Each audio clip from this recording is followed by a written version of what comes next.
All right, we have discount tax and tip word problems. This problem says Christopher buys a basket of eggplants on sale for $6 before tax.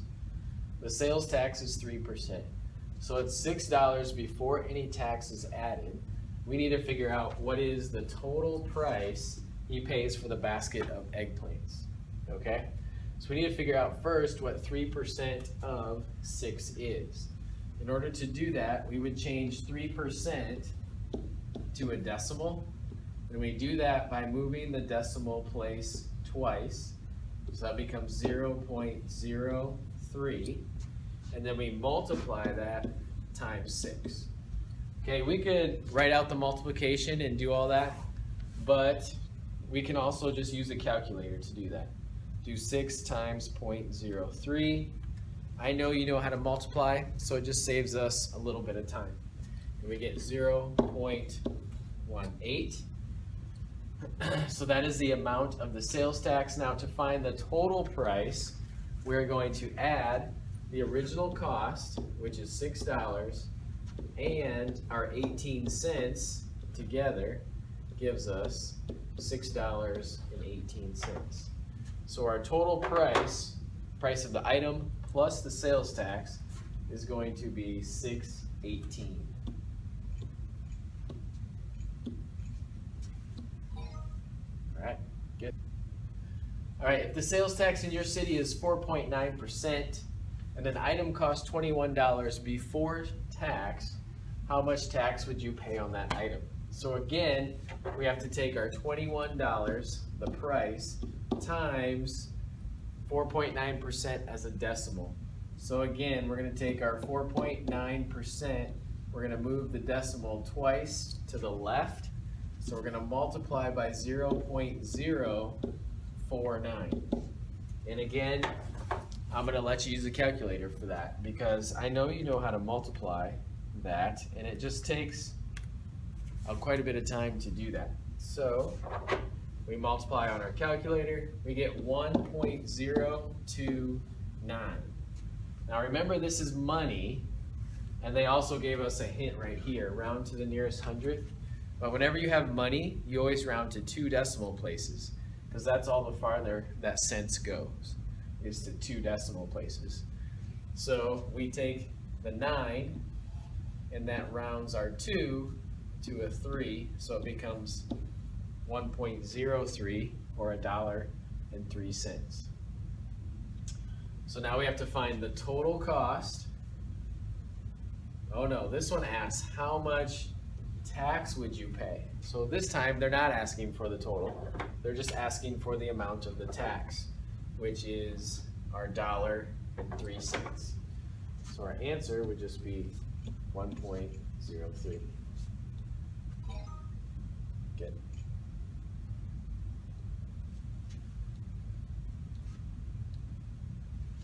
Let's try one more. It says Brandon bought a new pair of shorts at the store when they were having a 10% off sale. If the regular price of the pair of shorts was $21, how much did Brandon pay with the discount? Okay, so there's a couple things we need to figure out first. First, we need to figure out the amount of the discount. And then we need to figure out the price after the discount. Okay? So first, if we figure out the amount of the discount, we have to take 21 times 10% as a decimal. So if I take 10, move the decimal twice again, it becomes 0.1. So 21 times 0.1.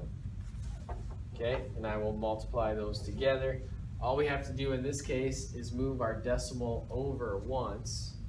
We could write it, multiply out longhand, we could use a calculator, but whenever we multiply by 0.1, we just move our decimal over to the left one. So that becomes $2.10. Again, with money, I always need 2 decimal places, so that's why I put a 0 behind the 1. Now that's the amount of the discount. So that's this right here, $2.10. I want to find now the price after the discount. So that's how much money they took off. How much money are we going to pay? We would do $21 minus $2.10. Okay? 21 minus 2 is 19. Take off another 10 cents. It's going to be $18.90. So that would be our answer. How much did we pay with the discount? We paid $18.90. Good. Okay, this is similar to discounts and tips and tax, but this time it's markup and commission. Okay, with discounts and tips and tax, we're always subtracting that off of the original price. But with markups and commission, we're going to be adding it to the original price. So it's going to increase the original price. All right. Brandon's Furniture Store buys a sofa at a wholesale price of $97. If the markup rate at Brandon's Furniture Store is 40%, what is the markup for the sofa? Okay, so again, we're going to convert our percent to a decimal by moving the decimal to the left twice. Gives us 0.40. And now we're going to multiply that by 97. So 97 times 0.4. I can forget the 0 behind it for now. Multiply. I could multiply that pretty quick, or I'll let you use the calculator too. That's fine. So 7 times 4 is 28. The 2 goes up there. 9 times 4 is 36. Plus 2 is 38. We have one number behind the decimal, so we have to move our decimal to the left once, and we get $38.80. Okay? That is the amount of the markup. And the question is, what is the markup for the sofa? It would be $38.80, because that is 40% of the original price.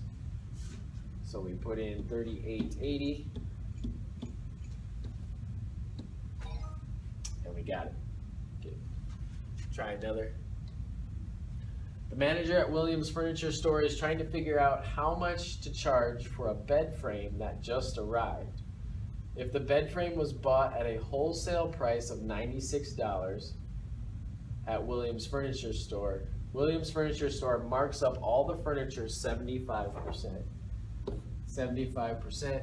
At what price should the manager sell the bed frame?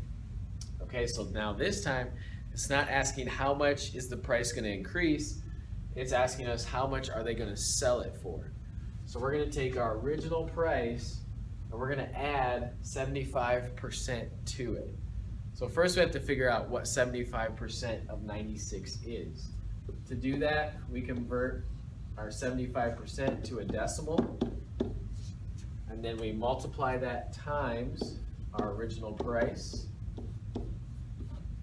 Okay, I could do that multiplication to save a little time. I'm going to use a calculator, which you can do as well. That gives us $72. That is the amount of the markup, how much the price is going to increase, $72. So I need to add that on to the wholesale price of 96. So I do 96 plus 72, add those together, I get 168. That's going to be the price that I sell it for. It's the original price plus the amount of the markup gives us the amount that we're going to sell it for, which is 168. One more, we have another furniture store, and it says this time the table is bought at wholesale for $103 right here, and they mark up their furniture 55%. And the question says, what price should the manager sell the table? Okay, so again, we are going to increase this price by 55% because a markup is added to the original price. So we first need to figure out how much money 55% of this $103 is. So we convert our 55% to a decimal, which becomes 0.55. And then we multiply 103 times 0.55. I'm going to multiply those on my calculator a minute. I get 5665. That is the amount that the price increases. To figure out the selling price, I need to add the original price and the amount of the markup. When adding decimals, make sure you line up your decimals. I get 159.65, and that's what they're going to sell it for. 159.65. The amount that it increased plus the original price gives us our selling price. On this last link, it is rational number word problems. We have some story problems to work out. It says we want to print out a PDF document that is 48 pages long. To save paper, we decide to print on both sides of each sheet and to print 2 pages on each side of the sheet. So on one piece of paper, we have 2 sides. We're going to print on both sides, and then on each side we're going to print 2 pages. Okay, so it'd be like 1 page, 2 page, 1 page, 2 page. So on one sheet of paper, this would be the front, and this would be the back. We're actually getting 4 pages on one sheet. Okay, so to figure out how many sheets of paper we'll need, we're going to take our total number of pages, we're going to divide that by 4. Okay, because that would be how many actual sheets of paper we need. 48 divided by 4 is 12, so we would need 12 sheets of paper. All right, Jolie is working on a school report in a word processor. She wants to place a figure which is 13.09 centimeters wide so that it appears centered on the page. The width of the page is 21.59 centimeters. Okay, let's draw a page. And we know the width is 21.59. And we want this figure centered on the page. Okay, whatever it is, we want it in the center. And we know the width of that is 13.09. So what we're trying to find is the distance on the left side and the distance on the right side, or the space on the left and the space on the right, between the edge of the paper and the edge of the figure. Okay, so how would we do that? Well, first let's figure out how much space this is. And we can do that by subtracting. We have 21.59. We're going to subtract 13.09 because that will leave us with just the red parts, how much length that is together. Subtract, we're going to have to borrow here, makes that 11. 11 minus 3 is 8. We get 8.5. So total with both of these is 8.5. But there's space on the left and space on the right, and we want that to be equal. So we're going to take that 8.5 and we're going to divide it by 2, and that's going to give us 4.25. Okay, if I divide 8.5 in half, half of 8 is 4, half of 50 is 25, so it turns out to be 4.25 on either side of the figure.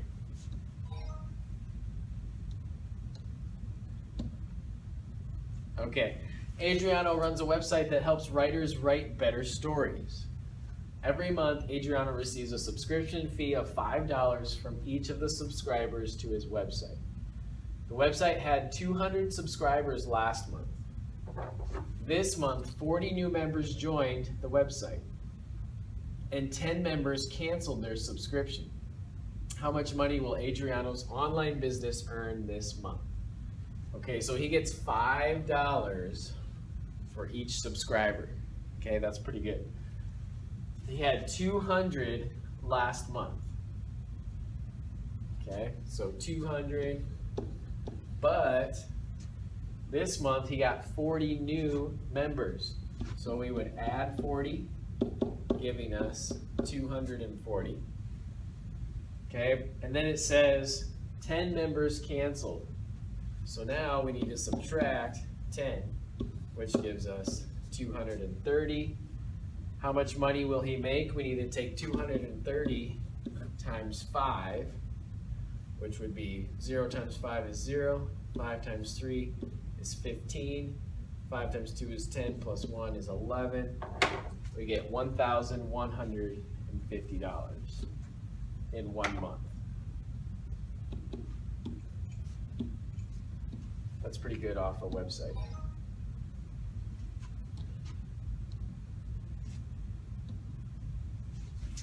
All right, one more problem. It says Philip is going on a 4,000-kilometer road trip with 3 friends.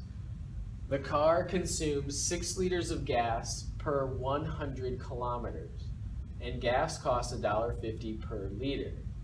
If Philip and his friends want to split the cost of gas evenly, how much should they each pay? So we have to figure out what it's going to cost them per person.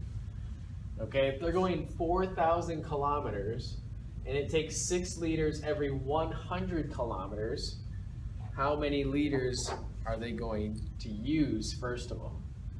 Well, if they're going 4,000 kilometers, we can do 4,000 divided by 100 to figure out how many times they're going to go 100 kilometers. And why we want to do that is because if we can figure out how many times they go 100 kilometers, we can figure out how many times they're going to go through 6 liters of gas. Okay, so if we divide that, basically what we have to do is take off 2 zeros. So 100 goes into 4,000 40 times. Okay, so that means we're going to go through 6 liters 40 times. So to figure out how many liters that is total, we would do 40 times 6, which is 240. They're going to go through 240 liters of gas. Okay, so we have 240 liters total, and each of those liters costs $1.50. So we're going to multiply 240 times $1.50, or times 1.5, which turns out to be 360. Okay, again, I'd let you use your calculator to do that multiplication. Save you a little time.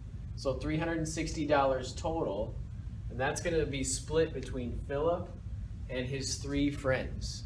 So that would be 3 plus 1, that's 4 people total. So we're going to divide 360 by 4, and that's going to give us how much each person had to pay. And that turns out to be $90 per person. If we divide that, we get 90.